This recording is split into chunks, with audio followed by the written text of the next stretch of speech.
야, 내가 무서운 이야기 해줄까? 내 고향에 전해지던 그무라는 것에 얽힌 이야기다. 어떻게 읽는지는 끝까지 알 수 없었지만 우리들 사이에서는 판도라라고 불렸다. 내가 태어나고 자란 마을은 조용하고 한적한 시골 마을이었다. 눈에 띄는 놀이터 같은 것도 없는 허름한 동네였지만 딱 한 가지 눈길을 끄는 것이 있었다. 동네 변두리, 논밭이 길게 이어지는 길에 덩그러니 서 있는 빈집 한 채이다. 오랫동안 아무도 살지 않았던 것 같았고 눈길을 끄는 이유가 있었다. 하나는 부모님 등 마을 어른들의 과잉 반응. 그 빈집 이야기를 하려고만 해도 호되겠구중을 듣고 때로는 두들겨 맞으면서까지 혼날 때도 있었을 정도였다.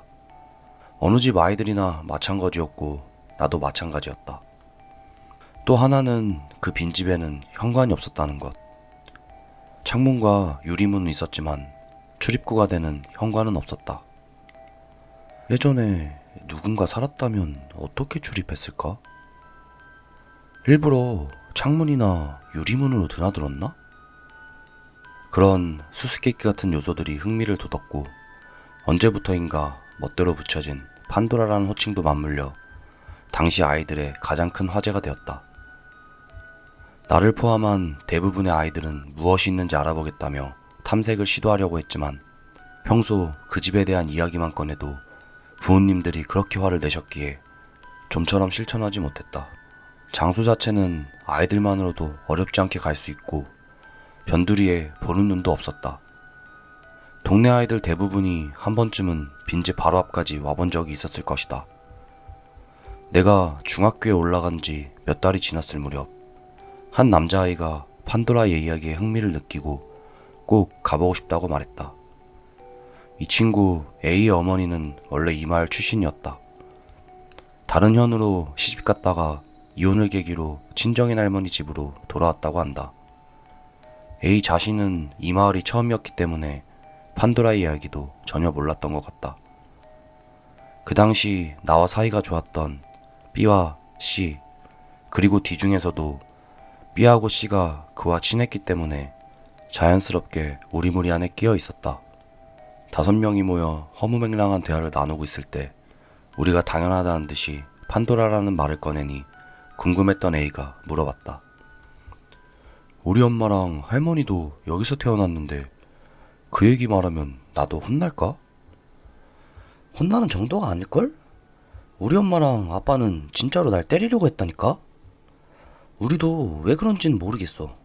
한바탕 설명을 마치자 가장 큰 의문인 빈집에 무엇이 있는가가 화제가 되었다. 거기에 뭐가 있는지 아무도 몰라? 몰라? 들어가 본 적도 없고 물어보면 혼나고 아는 건 부모님들 뿐이지 않을까? 그럼 뭘 숨기고 있는지 우리끼리 밝혀내자. A는 의기양양하게 말했다. 부모님에게 혼나는 것이 싫었던 나와 다른 세 사람은 처음에는 주저했지만 A의 분위기에 이끌린 것과 지금까지 그러고 싶어도 할 수 없었던 울분을 풀 수 있다는 것에 결국 모두 동의했다. 그 후의 대화에서 언제나 놀 때 잘 따라오는 D의 여동생도 가고 싶다고 해서 6명에서 일요일에 낮에 가기로 했다.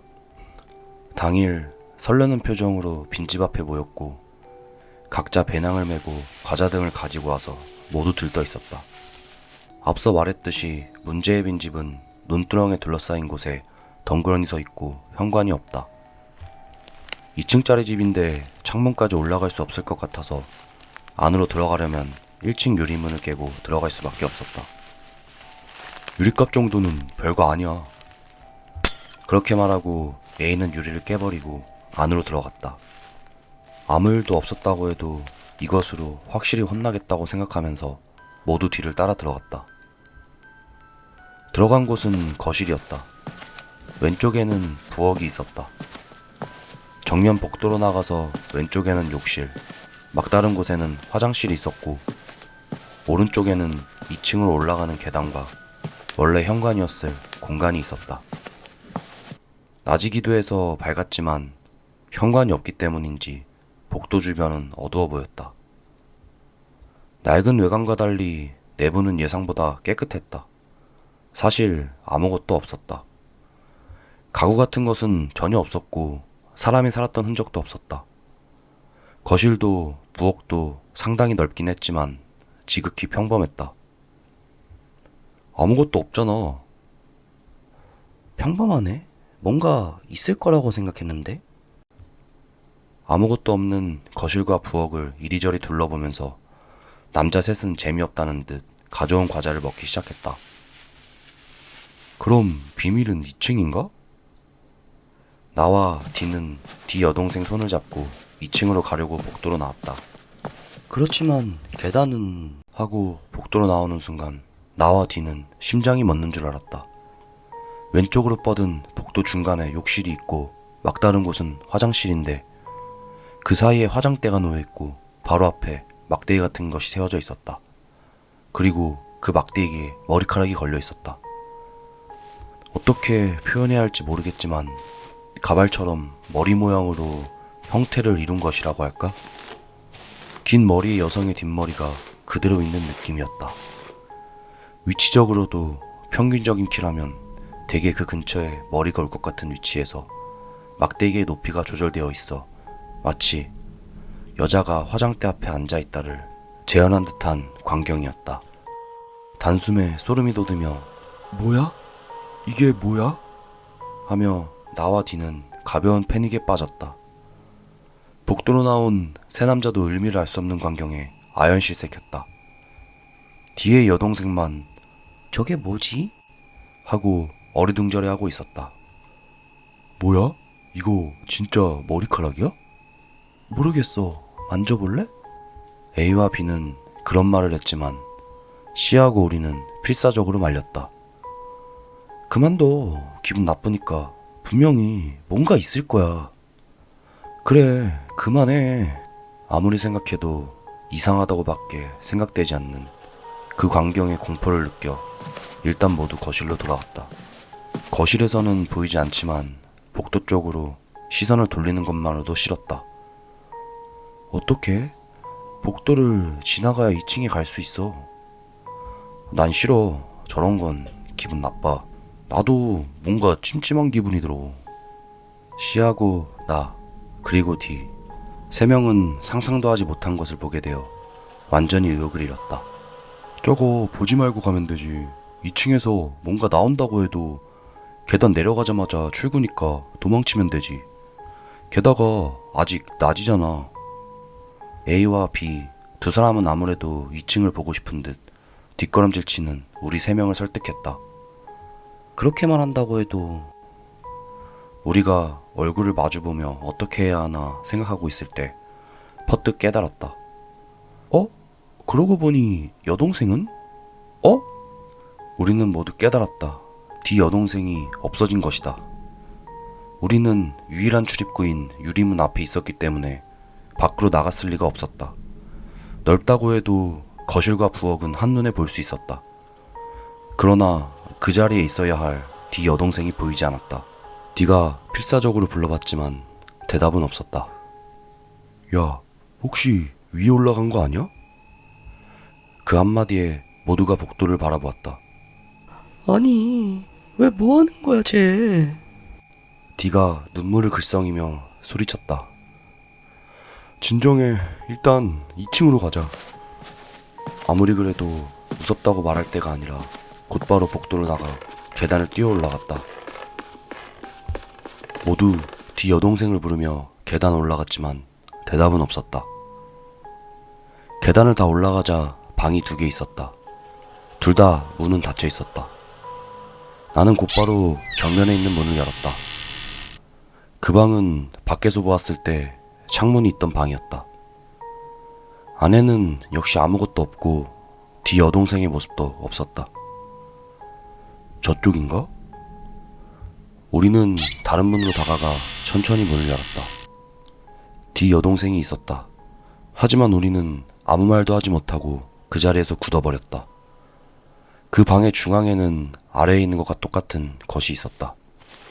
화장대와 그 바로 앞에 세워진 막대기, 그리고 거기에 걸린 긴 뒷머리. 이상한 공포에 휩싸여 모두 망연자실한 채로 꼼짝도 할 수 없었다.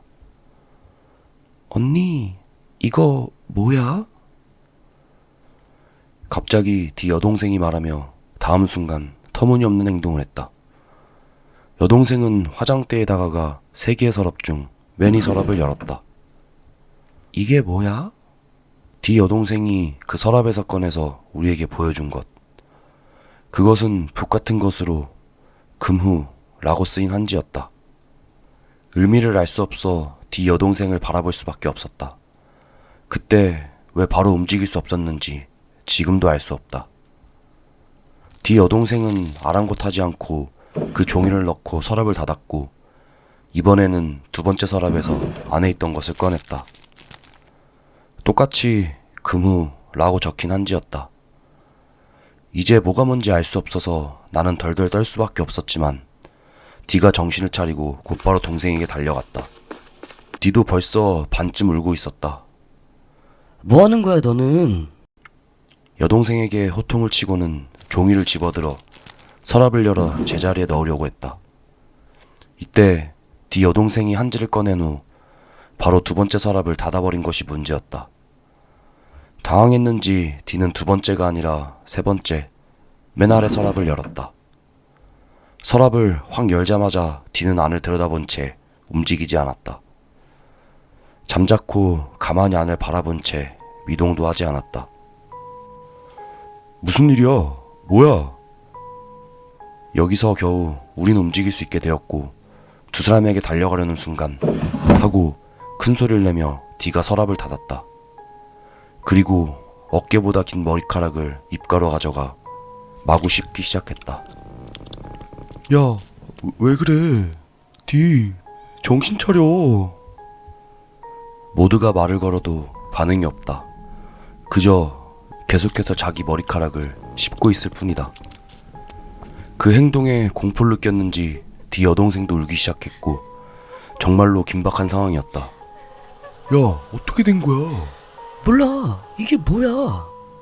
어쨌든 일단 밖으로 나가자. 더 이상 여기 있고 싶지 않아. D를 셋이 안고 나는 D 여동생의 손을 잡고 서둘러 그 집에서 나왔다. 그동안에도 D는 계속 머리를 우물우물 씹고 있었지만 어떻게 해야 좋을지 몰라서 어떻게든 어른에게 가야 한다는 생각뿐이었다. 그 빈집에서 가장 가까운 우리 집으로 뛰어들어가 큰 소리로 어머니를 불렀다.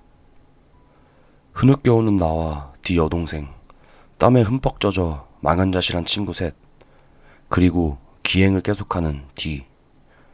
어떻게 설명해야 할지 머리가 어지러웠을 때 목소리 들은 어머니가 무슨 일이냐고 나타났다. 엄마, 있잖아. 울면서 어떻게든 사정을 설명하려는데 어머니는 나와 친구 셋을 갑자기 따귀로 때리고 호통을 쳤다. 너희들 거기 갔구나. 그 빈집에 갔었지. 평소에 본 적도 없는 모습에 우리는 필사적으로 고개를 끄덕일 수밖에 없었고 말을 제대로 할 수 없었다. 너희들은 안에서 기다리고 있어. 곧 모두 부모님께 연락할 테니까. 그렇게 말하고 어머니는 D를 안고 2층으로 데려갔다. 우리는 시키는 대로 우리 집 거실에 그저 멍하니 앉아 아무 생각도 할 수 없었다. 그리고 1시간 정도 그대로 있었던 것 같다. 부모님들이 모두 모일 때까지 어머니도 D도 2층에서 내려오지 않았다. 부모님들이 모두 모였을 무렵에야 어머니만 거실에 와서 단 한마디, 이 아이들이 그 집에 갔다고 말했다.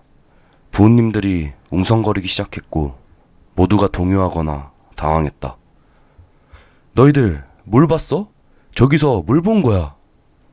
각 부모가 일제히 자기 자식을 향해 내뱉는 말에 우리는 머리가 하얘서 대답하지 못했지만 어떻게든 A와 B가 열심히 사정을 설명했다. 본 건 화장대랑 이상한 머리카락 같은, 그리고 유리가 깨져서. 그 밖에는 그게 다야? 그리고 뭔가 잘 모르는 말이 쓰여있는 종이. 그 한마디에 갑자기 정적이 흘렀다.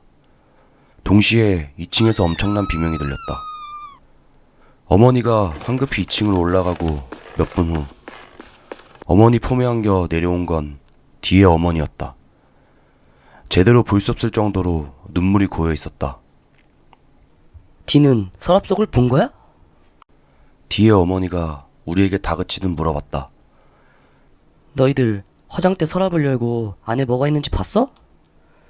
2층 화장대 세 번째 서랍이야. 너희들 봤어? 다른 부모님들도 따지듯 말했다. 첫 번째랑 두 번째는 저희도 봤어요. 세 번째는 뒤만 봤어요.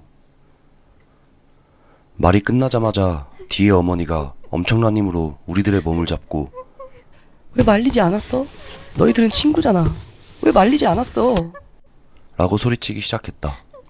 디의 아버지와 다른 부모님들이 필사적으로 붙잡고 말리기 시작했다.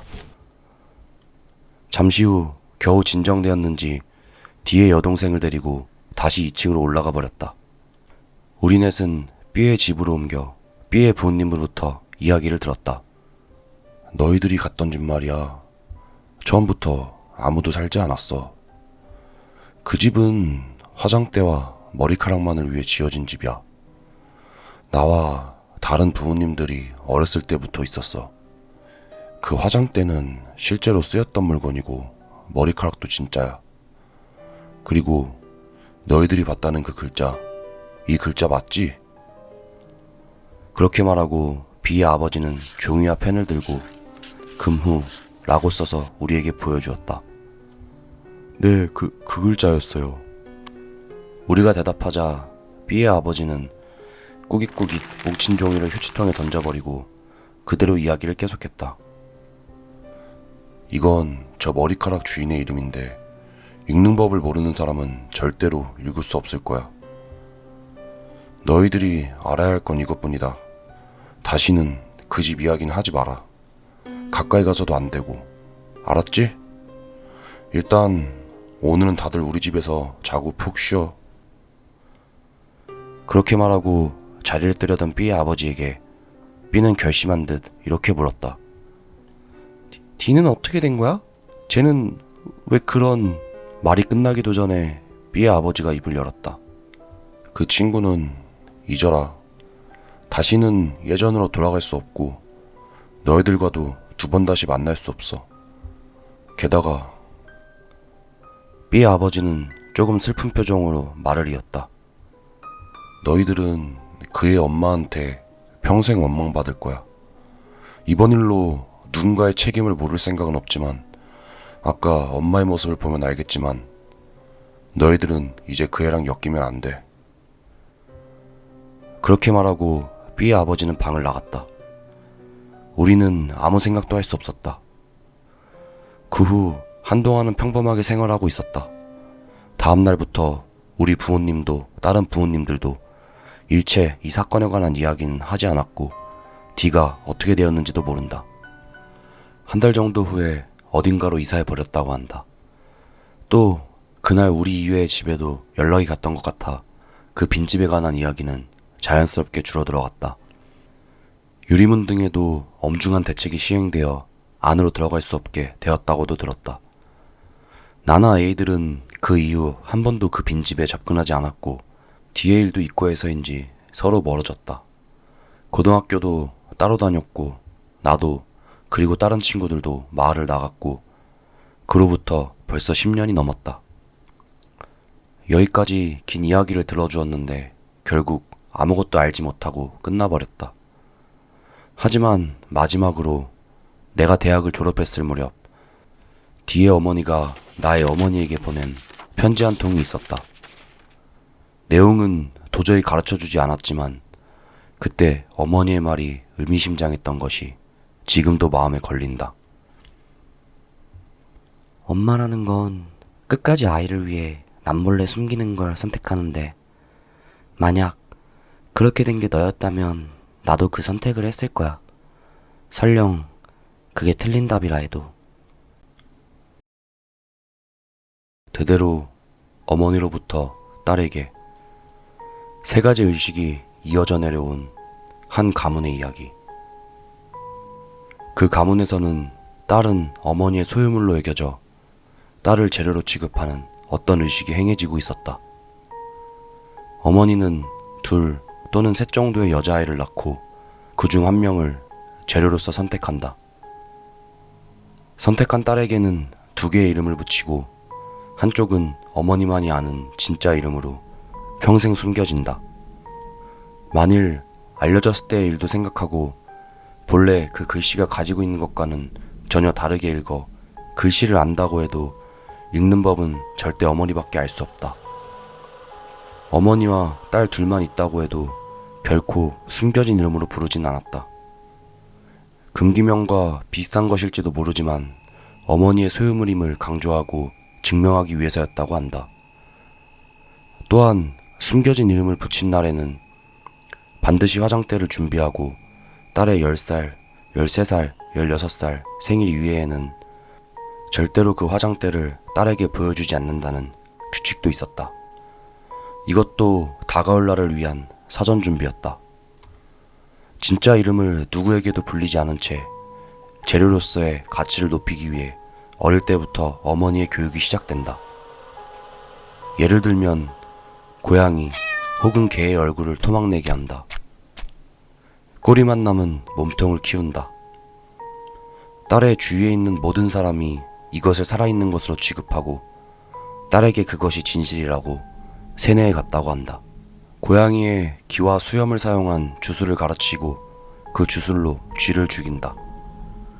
거미를 잘게 해체해 원래의 모양으로 다시 맞춘다. 대소변을 자기나 다른 사람의 식사에 쓴다. 내용을 다 적을 순 없어서 일부만 썼을 뿐이지만 이것들은 하나같이 듣기만 해도 구역질이 날 정도였다. 그 중에서도 동물이나 벌레, 특히 고양이에 관한 것이 전체의 3분의 1 정도였는데 이것은 이유가 있다. 이 가문에서 남자와 관계를 갖는 것은 아이를 낳기 위해서뿐이며 정해놨던 수의 여자를 낳은 시점에서 관계가 끊어지는데 조건으로 미리 말했음에도 불구하고 가게나 주술의 비밀을 알아내는 남자도 일부 있었다. 그에 대한 대응으로 주술을 사용하여 자신들이 죽인 고양이 등의 원념은 모두 남자에게 보내고 남자 집에 신 것처럼 재앙이 일어나게 되었다고 한다. 그렇게 함으로써 조건을 지키게 했다. 이런 사정 때문에 고양이 등의 동물을 교육에 자주 사용하고 있었다. 왜곡된 상식, 왜곡된 가치관, 왜곡된 기호 등을 형성시키기 위한 비정상적인 교육은 대대로 모녀간에 13년간 계속된다. 그 사이에 3가지 의식 중 2가지가 진행된다. 하나는 10살 때 어머니에게 화장대 앞으로 끌려가 손톱을 받치라고 지시한다. 여기서 처음으로 딸은 화장대의 존재를 알게 된다. 양손, 양발에서 어느 손톱을 몇 개 제공할지는 각 세대의 어머니에 따라 달랐다고 한다.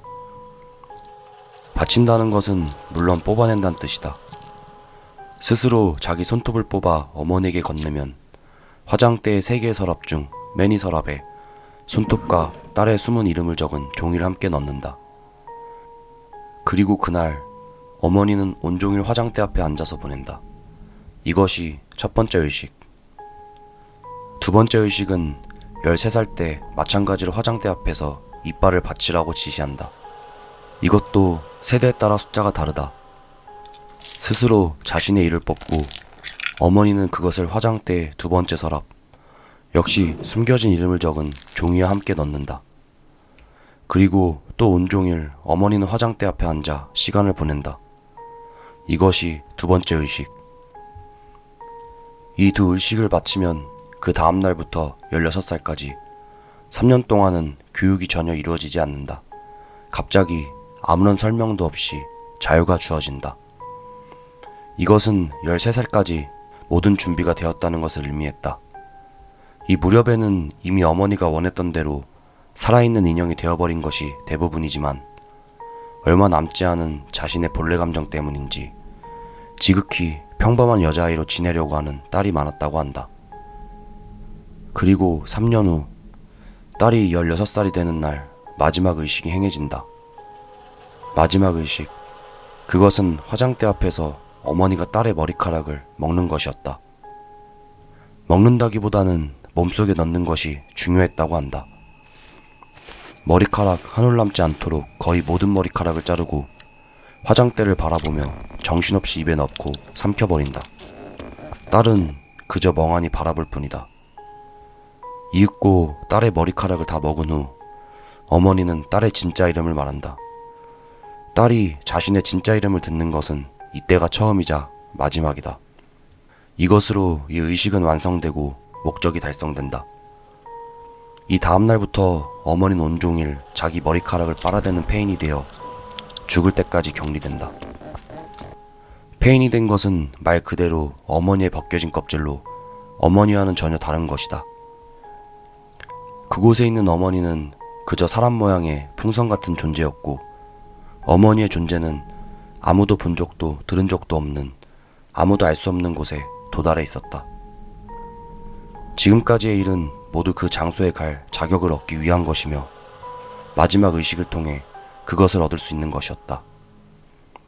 그 미지의 장소에서는 지금까지와 마찬가지로 자격을 얻은 어머니들이 살고 있으며 절대로 더럽혀지지 않는 낙원으로 존재한다고 한다. 마지막 의식으로 자격을 얻은 어머니는 그 낙원으로 옮겨지고 후에는 머리카락을 계속 빨아댈 뿐인 껍질만 남는다. 그렇게 새로운 생명을 얻는 것이 목적이었다. 남겨진 딸은 어머니의 잠에 의해서 길러져 간다. 혼자가 아니라 둘이나 셋을 낳는 것은 이 때문이었다. 어머니가 세상을 떠난 뒤 평범하게 자란 어머니의 자매가 딸을 돌보도록 하기 위해서이다. 어머니로부터 해방된 딸은 머리 길이가 원래대로 돌아올 무렵에 남자와 사귀어 아이를 낳는다. 그리고 이번엔 자신이 어머니로서 똑같은 일을 반복하고 어머니가 기다린 장소로 향하는 것이다. 여기까지가 이 가문에 대한 설명이다. 더 자세한 내용도 있었지만 두세 번의 이야기로도 다 말할 수 있는 양과 내용이 아니다. 최대한 알기 쉽게 말했지만 이 다음부터는 정말 이해하기 어려운 이야기라고 생각한다. 본론은 여기서부터이므로 더 말하겠다. 사실 이 악습은 그렇게 길지 않았다. 이 악습에 의문을 품게 된 것이다. 그것이 점점 커지고 점차 모녀로서 가지는 관계 본연의 모습을 모색하기 시작했다. 가문 대대로 그런 분위기가 생기면서 악습은 점점 쇠퇴해가고 마침내는 금지되게 되었다. 다만 잊지 말아야 할 일이라고 생각하여 숨겨진 이름과 화장대의 습관은 남기게 되었다. 숨겨진 이름은 어머니의 증표로서, 화장대는 축하 선물로 물려받도록 한 것이다.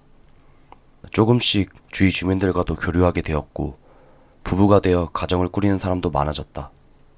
그렇게 한동안 세월이 흐른 어느 해, 한 여성이 결혼하여 아내가 되었다. 야치오라는 여성이었다. 악습이 사라진 후 태어난 어머니 밑에서 아주 평범하게 자라온 여성이었다. 주변 사람들에게도 사랑받으며 평범한 삶을 살아왔고 좋은 상대를 만나 오랜 교제 끝에 결혼하게 되었다. 그녀는 자신의 가문에 대해서는 어머니한테서 다소 듣고 있었기 때문에 알고 있었지만 특별히 관심을 가진 적은 없었다. 결혼하고 몇 년 후에는 딸을 출산, 타카코라고 이름을 붙인다. 어머니가 가르쳐준 대로 숨겨진 이름도 지었고 화장대도 자신과 같은 것을 주었다. 그렇게 행복한 날들이 계속될 것이라고 생각했지만 딸 타카코가 10살을 맞는 날에 이변이 일어났다. 그날 야치오는 부모님 댁에 갔고 집에는 타카코와 남편뿐이었다. 볼일을 마치고 밤이 될 무렵에 야치오가 집에 돌아오자 믿을 수 없는 광경이 펼쳐져 있었다. 손톱 몇 개가 뽑히고 이빨도 몇 개 뽑힌 상태로 타카코가 죽어 있었다. 집안을 둘러보니 타카코의 숨겨둔 이름을 적은 종이가 바닥에 떨어져 있었고 벗겨진 손톱과 뽑힌 이빨은 타카코의 화장대에 흩어져 있었다. 남편의 모습은 보이지 않았다. 무슨 일이 일어났는지 도무지 알 수 없어 딸의 몸을 껴안고 울부짖을 수밖에 없었다. 이변을 알아차린 이웃 사람들이 곧 달려왔지만 야치오는 그저 계속 타카코를 껴안고 울고만 있었다고 한다. 상황을 이해하지 못한 주민들은 일단 야치오 부모님께 알리기로 했고 몇몇은 야치오의 남편을 찾으러 나섰다. 그날 밤 야치오는 타카코 옆에서 자살했다. 주민들이 야치오의 부모님에게 알렸더니 현장의 상황을 들은 부모님은 침착한 모습이었다. 야치오한테 들었던 의식을 시험해 보려고 했겠지. 야치오에게는 자세히 말한 적이 없으니 단편적인 정보밖에 몰랐을 텐데 타카코가 10살이 될 때까지 기다리고 있었구나. 그렇게 말하고 야치오 집으로 향했다. 야치오의 집에 도착하니 조금 전까지 울부짖던 야치오도 죽어 있었다. 주민들은 그저 경악할 수밖에 없었다. 야치오의 부모님은 시종일관 침착한 채 우리가 나올 때까지 아무도 들어오지 말게 라고 말하고는 한동안 나오지 않았다고 한다. 몇 시간쯤 지나서야 겨우 부모님이 나오시더니 두 사람은 우리가 공양하도록 하지. 남편은 찾지 않아도 된다. 이유는 두고 보면 안다. 주민들에게 말하고 그날은 강제로 해산시켰다. 그 후 며칠 동안 남편의 행방은 찾지 못하고 있었는데 얼마 지나지 않아 야치오의 집 앞에서 숨진 채 발견되었다. 입에는 긴 머리카락이 잔뜩 머금고 죽어 있었다. 무슨 일이냐고 주민들이 야치오의 부모에게 묻자 앞으로 야치오의 집에 들어가는 자는 저렇게 된다. 그런 저주를 걸었으니까. 그 아이들은 악습에서 겨우 해방된 새로운 시대의 아이들이야. 이렇게 되어버린 것은 유감이지만 하다못해 조용히 잠들게 해줘 라고 설명하며 야치오의 집을 이대로 남겨두라고 지시했다. 이후 두 사람의 공양도 겸해 야치오의 집은 그대로 남게 되었다고 한다. 집안에 무엇이 있는지는 아무도 몰랐지만 야치오 부모님의 말씀을 지켜 아무도 안을 들여다보려 하지 않았다.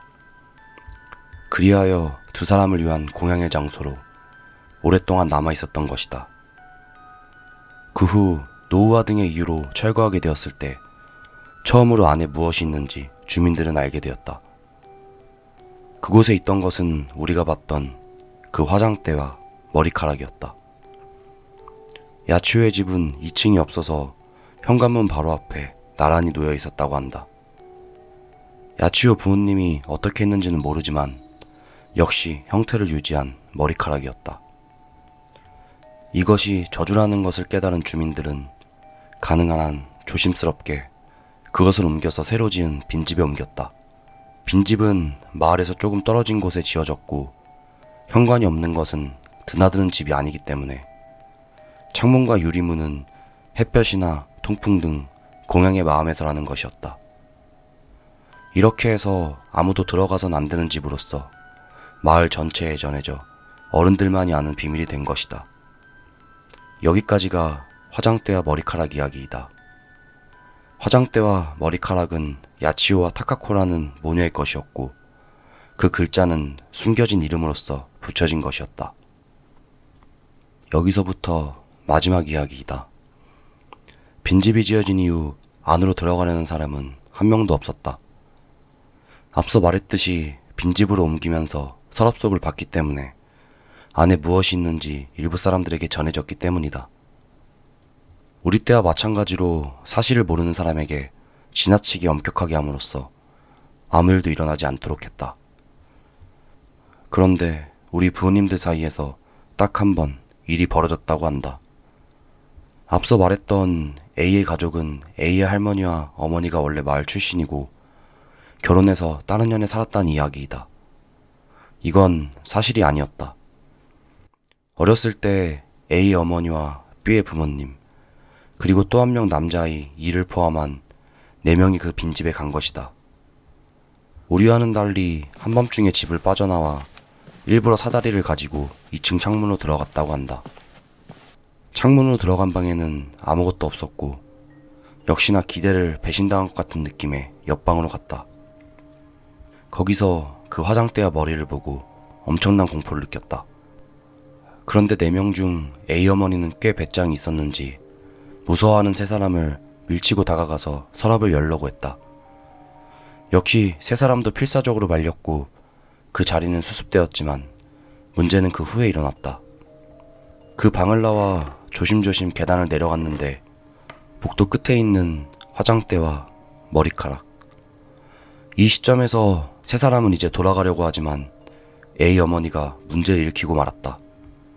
우리 때 뒤에 여동생처럼 서랍을 열어 안에 있는 것을 꺼냈다. A 어머니가 꺼낸 것은 1층 경대의 첫 번째 서랍 속 자후라고 적힌 종이었고 몇 개의 손톱도 들어있었다고 한다.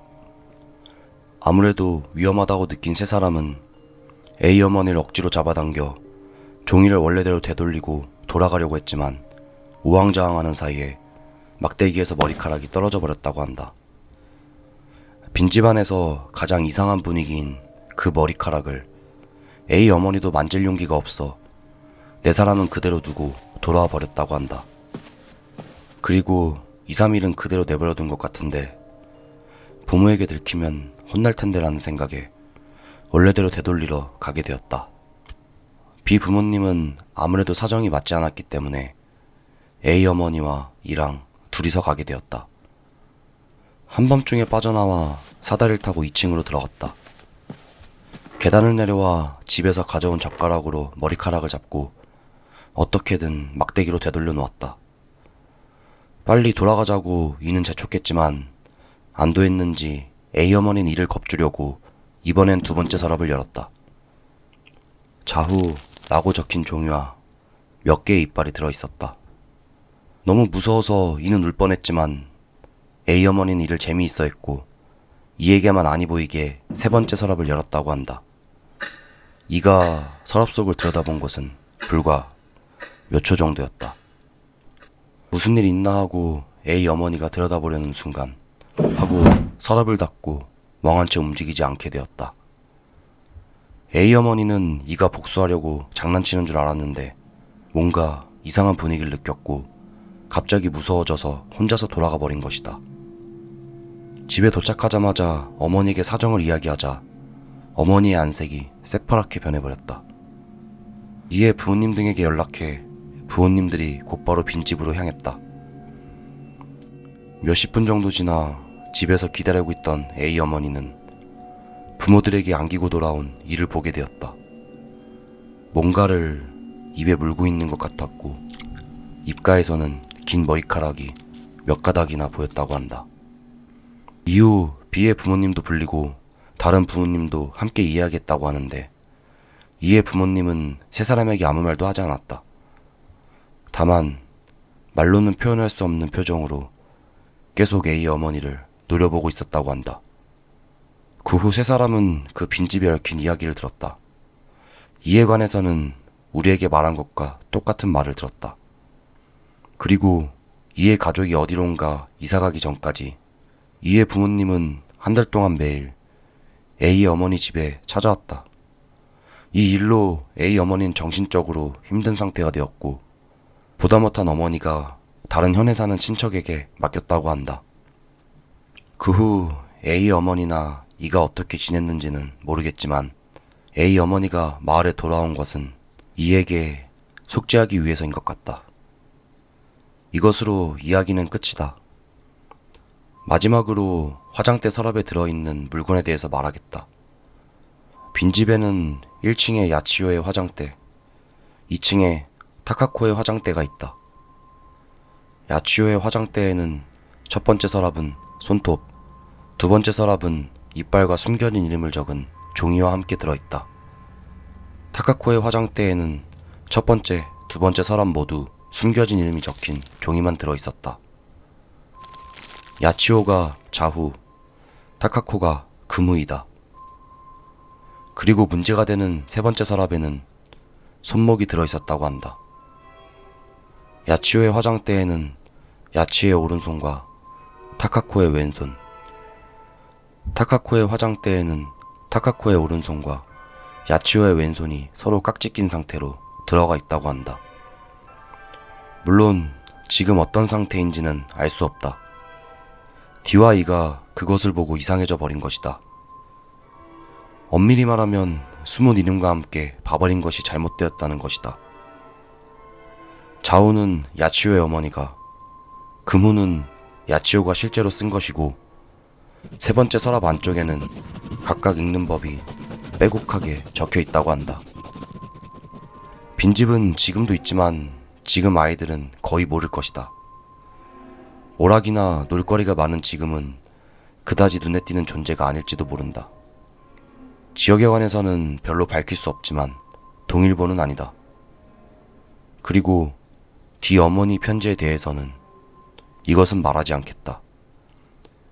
디와 어머니님이 돌아가신 곳으로 들었기에 내 입으로는 아무 말도 할 수 없다.